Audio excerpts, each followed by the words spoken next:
This is StoryLink Radio. The professional storytellers at StoryLink Radio have been around for a long time. The Irish knew storytellers by the name Shawnee. We are committed to bringing stories to life through the spoken word as in traditional oral storytelling. We present stories of many genres, ancient myths and legends, short stories, full-length novels, science fiction, high fantasy, philosophy, traditions, classics, drama, fiction, non-fiction, romance, theater, ghosts and haunts, stories of the strange, and much, much more. Our stories may be drawn from contemporary sources or from some dusty, near-forgotten tome. Regardless, it is a treat like no other to listen to stories and tales presented in a live format with the emotion and feeling a true professional storyteller brings, conjuring up images of yesterday, tomorrow, and fantasy. So join us at StoryLink Radio and let us be your Shawnee for a time. Our stories are presented before a live audience, then recorded for the StoryLink Radio podcast for your on-demand listening pleasure. Please visit StoryLinkRadio.com for. Thank you for listening to StoryLink Radio. If you like what you've just heard, we hope you will subscribe to our podcast and pass along our web address, www.storylinkradio.com. Be sure to visit our website for show notes, to find out how to join our live audience, and for lots of free stuff, including free audiobooks and much more. Join us next time for another story from StoryLink Radio. Show notes, to find out how to join our live audience, and for lots of free stuff, including free audiobooks and much more, visit www.storylinkradio.com. Most of us know of the 1946 movie It's a Wonderful Life, starring Jimmy Stewart. And perhaps you also have seen the 1977 movie It Happened One Christmas, starring Marlo Thomas, which is, of course, a take on the earlier 1946 movie. If you haven't seen either or both of these movies, you are in for a real treat. Go find them now and watch. Now, many people do not know that these movies are based on a Christmas card. You see, in 1943, Philip Van Doren Stern decided to give the gift of words to his closest friends for the holidays when he printed up 200 copies of a story called The Greatest Gift, and he sent them out as a 21-page Christmas card. In 1945, David Hampstead, a producer at RKO Pictures, purchased the movie rights. Tonight, we present the original story that Philip Van Doren Stern gifted the world on that special Christmas in 1943. Please note that some of the names in this rendition have been changed to reflect the more familiar names of the characters in the well-known movie. We hope you enjoy. The little town straggling up the hill was bright with colored Christmas lights. But George Bailey did not see them. He was leaning over the railing of the iron bridge, staring down moodily at the black waters. The current eddied and swirled like liquid glass, and occasionally a bit of ice, detached from the shore, would go gliding downstream to be swallowed up in the shadows under the bridge. The water looked paralyzingly cold. George wondered how long a man could stay alive in it. The glassy blackness had a strange hypnotic effect on him. He leaned further, still out over the railing. "Oh, I wouldn't do that if I were you," a quiet voice said beside him. George turned resentfully to a little man he had never seen before. He was stout, well past middle age, and his round cheeks shone pink in the winter air as though they had just been shaved.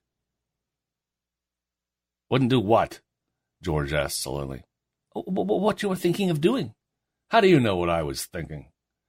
"Oh, we make it our business to know a lot of things," the stranger said easily. George wondered what the man's business was. He was a most unremarkable little person, the sort you would pass in a crowd and never even notice, unless you saw his bright blue eyes, that is. You couldn't forget them, for they were the kindest, sharpest eyes you ever saw. Nothing else about him was noteworthy. He wore a moth-eaten old fur cap and a shabby overcoat that was stretched tightly across his paunchy belly. He was carrying a small black satchel. It wasn't a doctor's bag, no, it was too large for that, and not the right shape. It was, in fact, a salesman's sample kit. George decided with distaste. The fellow was probably some sort of peddler, the kind who would go around poking his sharp little nose into other people's affairs. "It looks like snow, doesn't it?" the stranger said, glancing up appraisingly at the overcast sky. "Oh, it'll be nice to have a white Christmas. They're getting scarcer these days, white Christmases, you know. But so are a lot of things. He turned to face George squarely. Are you all right now? Of course I'm all right. What made you think I wasn't? George fell silent before the stranger's quiet gaze. The little man shook his head. You know, you shouldn't think of such things, and on Christmas Eve of all times. You've got to consider Mary, and your mother, too. George opened his mouth to ask how this stranger could possibly know his wife's name, but the fellow anticipated him. Oh, well, don't ask me how I know such things. It's my business to know them. That's why I came along this way tonight. Lucky I did, too, He glanced down at the dark water and shuddered. Well, if you know so much about me, give me just one other good reason why I should be alive, even. The little man made a queer chuckling sound. Oh, come, it can't be that bad. You've got your job at the bank, don't you? And Mary and the kids. You're healthy, young, and... Yeah, and sick of everything, George cried. I'm stuck here in this mud hole for life, doing the same dull work day after day. Other men are leading exciting lives, but I'm just a small-town bank clerk that even the army didn't want. I never did anything really useful or interesting, and it looks as if I never will. I might just as well be dead. I might better be dead. Sometimes I wish I were. In fact, I wish I'd never been born. The little man stood looking at him in the growing darkness. What was that you said? I said I wish I'd never been born, George repeated firmly. And I mean it, too. The stranger's pink cheeks glowed with excitement. Why? Oh, that's wonderful. You've solved everything. I was afraid you were going to give me some trouble. But now you've got the solution yourself. You wish you'd never been born. All right. Okay. You haven't. What do you mean? You haven't been born. Just that.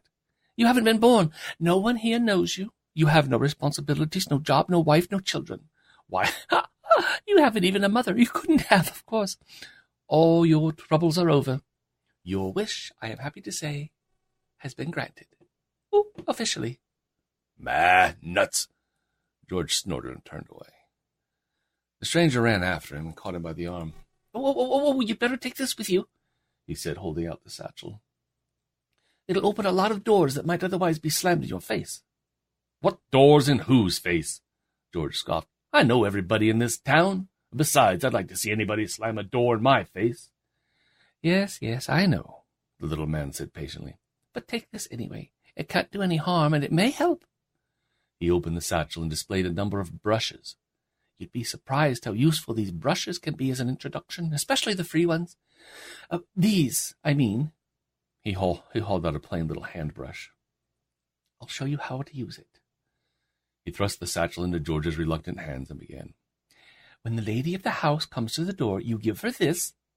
This, yes. And then you talk very fast. You say, Good evening, madam. I'm from the World Cleaning Brush Company, and I want to present you with this handsome, useful brush absolutely free. No obligation to purchase anything at all. And then after that, you see, it's a cinch. Now you try it. He forced the brush into George's hand. George promptly dropped the brush into the satchel and fumbled with the catch, finally closing with an angry snap. Here, he said, and then stopped abruptly. For, as Rick so intimated with his poof, there was no longer anyone in sight.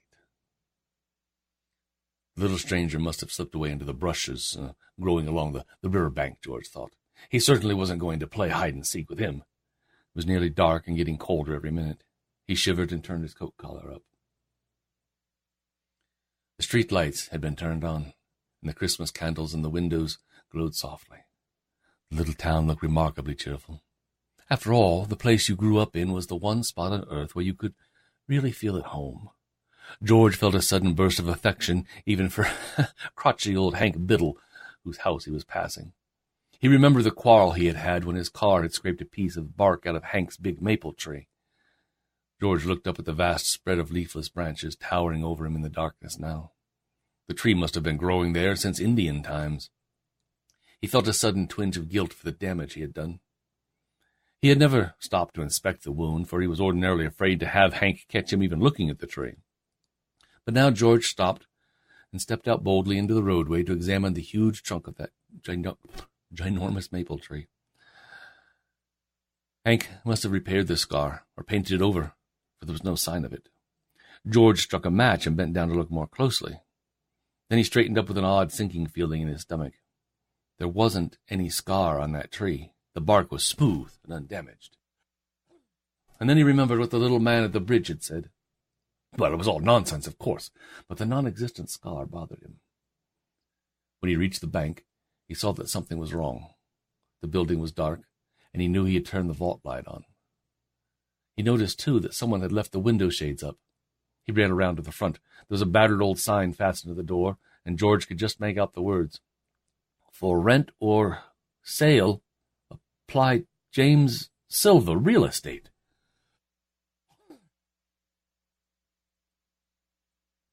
Well, perhaps it was some boy's trick, George thought wildly.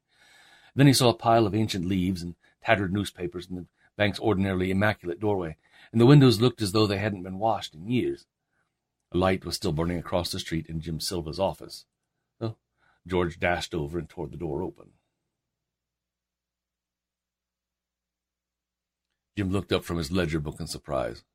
"Ah, what can I do for you, young man?" he said in the polite voice he reserved for potential customers. "The bank," George said breathlessly. What's the matter with it?" "Huh, the old bank building?" Jim turned around and looked out of the window. "Oh, nothing I can see. I wouldn't like to rent or buy it, would you?" You mean it's out of business?" "Oh, for a good 10 years. It went bust during the Depression, you know. Stranger around these parts, ain't you?" George sagged against the wall. I was here some time ago. The bank was all right then. I even knew some of the people who worked there." "Hey, say, you didn't know a feller named Marty Jenkins, did you?" "Marty Jenkins, yeah, why he, George was about to say that Marty had never worked at the bank. Couldn't have, in fact, for when they had both left school, they'd applied for a job there, and George had gotten it.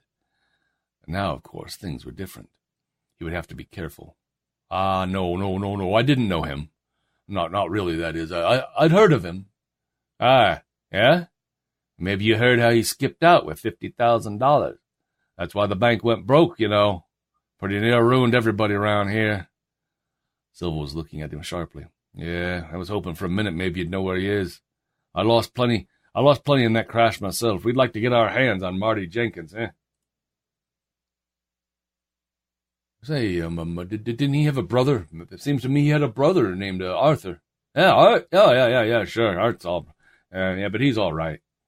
He don't know where his brother is. Had a terrible effect on him, too, you know. He took to drink, he did.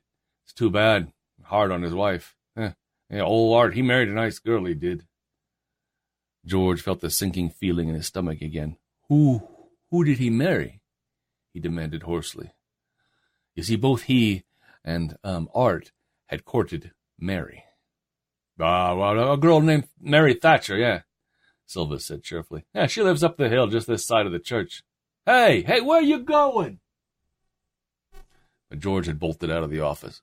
He ran past the empty bank building and he turned up the hill. For a moment he thought of going straight to Mary. The house next to the church had been given them by her father as a wedding present. Naturally, Art Jenkins would have gotten it if he had married Mary. George wondered whether they had any children. And then he knew he couldn't possibly face Mary, not yet anyway. And so George decided to visit his parents and find out more about her. There were candles burning in the windows of the little weather-beaten house on the side street, and a Christmas wreath was hanging on the glass panel on the front door. George raised the gate latch with a loud click. A dark shape in the porch jumped up and began to growl, and then it hurled itself down the steps, barking ferociously. Brownie, you old fool, stop that, don't you know me?" But the dog advanced menacingly and drove him back behind the gate. The porch light snapped on, and George's father stepped outside to call the dog off. The barking subsided to a low, angry growl. His father held the dog by the collar while George cautiously walked past. He could see that his father did not know him. "Is the lady of the house in?" His father waved toward the door. Go on in, son. I'll chain this dog up. She can be mean with strangers." George's mother, who was sitting in the hallway, obviously did not recognize him. George opened his sample kit and grabbed the first brush that came to hand. Good evening, ma'am, he said politely. I'm from the World Cleaning Company. We're giving out free sample brush. I thought you might like to have one. No obligation at all. His voice faltered. His mother smiled at his awkwardness. I suppose you want to sell me something, though, I'm not really sure I need any brushes, young man. No, I'm not selling anything. Your regular salesman will be around in a few days. This is just a Christmas present from the company. Oh, well, how nice. You people never gave away such good brushes before. Well, this is a special offer. His father entered the hall and closed the door. Won't you come in and sit down for a while? You must be tired of walking so much. Well, thank you, ma'am, I am. I don't mind if I do. He entered the little parlor and put his bag down on the floor. The room looked different somehow, although he could not figure out why. Say, I used to know this town pretty well, George said to make conversation. I knew some of the townspeople. I remember a girl named Mary Thatcher. She married Art Jenkins, I heard. You must have known them. Oh, of course, we know Mary very well. Any children? He asked casually. Oh, two, a boy and a girl. Oh. Ma, you must be tired, his mother said. Perhaps I can get you a cup of tea. No, don't bother. I'll be having supper soon. He looked around the little parlor, trying to find out why it looked different. Over the mantelpiece hung a framed photograph which had been taken of his kid brother Harry's 16th birthday. He remembered how they had gone to Potter's studio to be photographed together. There was something queer about the picture now, though. It took him a full minute to realize what it was. It showed only one figure, Harry.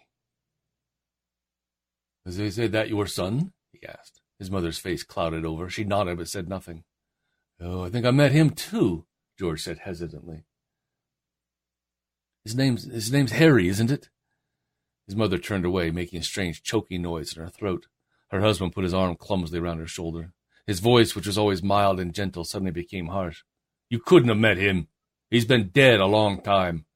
He was drowned the day that picture was taken. Drowned. George's mind flew back to the long-ago August afternoon when he and his brother Harry had visited Potter's photo studio. On their way home, they had gone swimming. Harry had been seized with a cramp, he remembered. George had pulled him out of the water and had thought nothing of it. Yes, but suppose George hadn't been there. Oh, gosh, I'm sorry. I guess I'd better go. I hope you like the brush. I wish you both a Merry Christmas. There, he'd put his foot in again, wishing them a Merry Christmas when they were thinking about their dead son. Brownie tugged fiercely at her chain outside as George went down the porch steps and accompanied his departure with a hostile, rolling growl.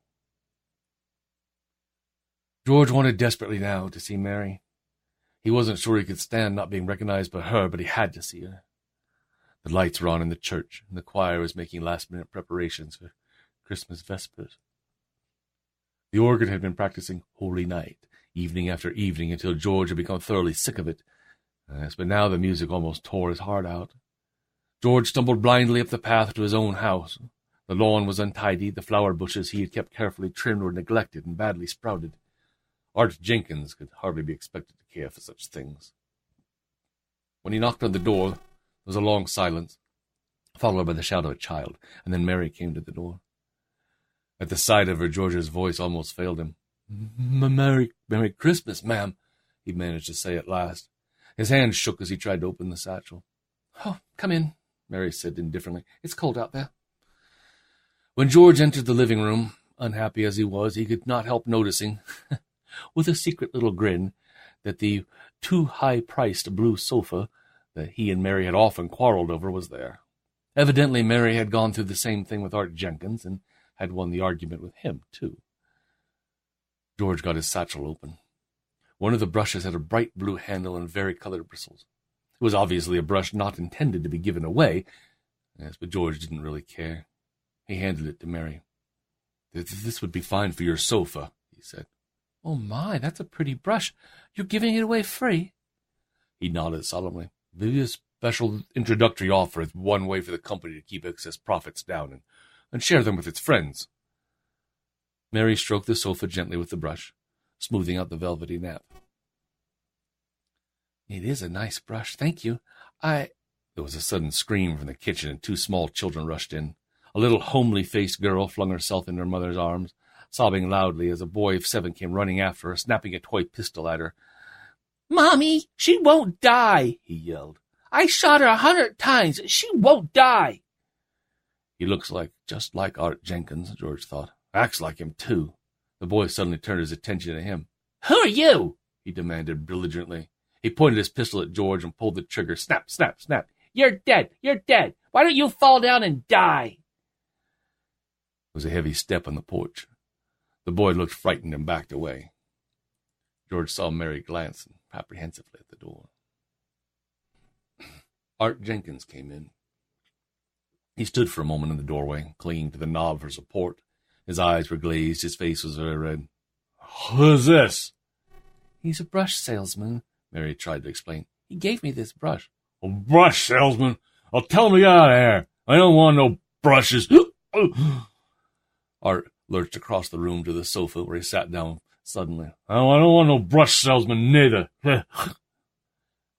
"You'd better go," Mary whispered to George. "I'm so sorry." The boy edged towards George. "Yeah, go on, go away. We don't want no brushes, and we don't want no old brush salesman neither. Me." George looked despairingly at Mary. Her eyes were begging him to go. Art had lifted his feet up on the sofa and was sprawling out on it, muttering unkind things about brush salesmen as he hiccuped again. George went to the door, followed by Art's son, who kept snapping his pistol at him, saying, "You're dead, dead, dead." Dead. Yeah, perhaps the boy was right, George thought when he reached the porch. Maybe he was dead. Or maybe this was all a bad dream from what he might eventually awake. He wanted to find the little man on the bridge and try to persuade him to cancel the whole deal. He hurried down the hill and broke into a run when he neared the river. George was relieved to see the little stranger standing on the bridge. Listen, I've had enough. Get me out of this. You got me into it." The stranger raised his eyebrows. "I got you into it? Oh, I like that. You were granted your wish. You got everything you asked for. You are the freest man on earth now. You have no ties. You can go anywhere, do anything. What more can you possibly want?" Change me back. Change me back. Please. Not just for my sake, but for the others, too. You don't know what a mess this town is in. You don't understand. I've got to get back. They need me here." "Oh, I understand right enough," the stranger said slowly. "I just wanted to make sure you did. You have the greatest gift of all conferred upon you, the gift of life, of being a part of this world and taking a part in it. And yet, George Bailey, you denied that gift." As the stranger spoke, the church bell high up over the hill sounded, calling the townspeople to Christmas vespers. And then the downtown church bell started ringing. "I've got to get back. You can't cut me off like this. Why, it's murder." "Oh, suicide rather, wouldn't you say? You brought it on yourself. However, since it's Christmas Eve, well, anyway, close your eyes. Keep listening to the bells." His voice sank lower. "Keep listening to the bells." George did as he was told. Then he felt a cold, wet snowdrop touch his cheek, and then another and another. When he opened his eyes, the snow was falling fast, so fast it obscured everything around him. The little stranger could not be seen. But then neither could anything else. The snow was so thick that George had to grope for the bridge railing. As he started towards the village, he thought he heard someone saying, "Merry Christmas!" But the bells were drowning out all the rival sounds, so he couldn't be sure. When he reached Hank Biddle's house, he stopped and walked out into the roadway, peering down anxiously at the base of the big maple tree. The scar was there, thank heaven. He touched the tree affectionately. He'd have to do something about the wound, get a tree surgeon or something like that. Anyway, he'd evidently been changed back. He was himself again. Or maybe it was all a dream. Or perhaps he had been hypnotized by the smooth-flowing black water. He'd heard of such things happening. Out of the corner of Main and Bridge Streets, he almost collided with a hurrying figure. It was Jim Silver, the real estate agent. "Hey, hello, George," Jim said cheerfully. "Late tonight, ain't you? Oh, I should think you'd want to be home early on Christmas Eve." George drew a long breath. "I just wanted to see if the bank's all right. I've got to make sure the vault light is on. Sure, it's on. I saw it when I went past. Hey, let's go look, huh? George said, pulling at Silva's sleeve. He wanted the assurance of a witness. He dragged the surprised real estate dealer around to the front of the bank where the light was gleaming through the falling snow. Look, I told you it was on, Silva said with some irritation. Oh, yeah, I had to make sure, George mumbled. Thanks, and Merry Christmas. Then he was off like a streak, running up the hill. He was in a hurry to get home, but not in such a hurry that he couldn't stop for a moment at his parents' house, where he wrestled with Brownie until the friendly old bulldog waggled all over the delight. He grasped his startled brother's hand and wrung it frantically, wishing Harry an almost hysterical Merry Christmas. Then he dashed across the parlor to examine a certain photograph. He kissed his mother, joked with his father, and was out of the house a few seconds later, stumbling and slipping on the newly fallen snow as he ran up the hill. The church was bright with light, and the choir and the organ were going full tilt. George flung the door to his home open and called out at the top of his voice, Mary! Where are you, Mary? Kids! His wife came toward him, dressed for going to church and making gestures to silence him. George, I've just put the children to bed. But not another word could she get out of her mouth, for he smothered it with kisses. And he dragged her up to the children's room, where he violated every tenet of parental behavior by madly embracing his son and his daughter and waking them up thoroughly. It was not until Mary got him downstairs that he began to be coherent. Oh, I thought I'd lost you, Mary. Oh, I thought I'd lost you. What's the matter, darling? She asked in bewilderment. He pulled her down on the sofa and he kissed her again, and then just as he was about to tell her about his queer dream. His dream, yes. His fingers came in contact with something lying on the seat of the sofa. George's voice froze. He did not even have to pick the thing up, for he knew what it was, and he knew that it would have a blue handle and varicolored bristles.